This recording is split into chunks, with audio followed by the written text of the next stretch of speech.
Here we have verse 10 of the 15th chapter of the Gospel of John. Jesus has just declared to his disciples that just as the Father has loved Christ, so he has in turn loved his disciples, a most astonishing declaration that he makes to them, and then following up on that with the implication that would necessarily follow when he says ian. The word for if takes the subjunctive, so if tas intolos, this is the feminine noun intole, which means a commandment. This is the accusative plural of this feminine noun. So if the commandments, mu, the first person genitive singular pronoun, if the commandments of me, then tereseta. This is the second person plural, aorist active subjunctive. Of course, ian takes the subjunctive, and that's what we have here. So if the commandments of me you keep, if you keep these commandments, then meneta, from meno, liquid verb, I remain. This is the future, second person plural. Future active indicative, you will remain in te.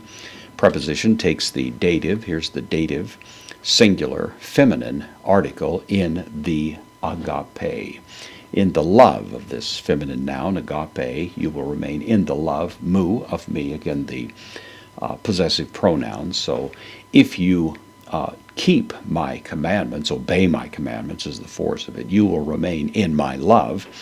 And then again a remarkable parallel, kathos, the conjunction just as, ego, I, with emphasis, so the word is added, tas intolos, same as we have here, just as I, the commandments, to, the genitive singular masculine article, to patros, the father of me, just as the commandments of the father of me, tetereka, this again is from tereo, same as we have here, contract verb.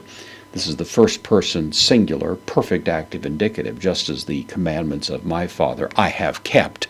And of course the perfect gives the idea I have kept and continue to keep them into the present. And thus it follows kai meno, and I remain, first person singular, present active indicative of meno, I remain. So I have kept them and remain, autu, put up front to give it additional emphasis, of him in te agape.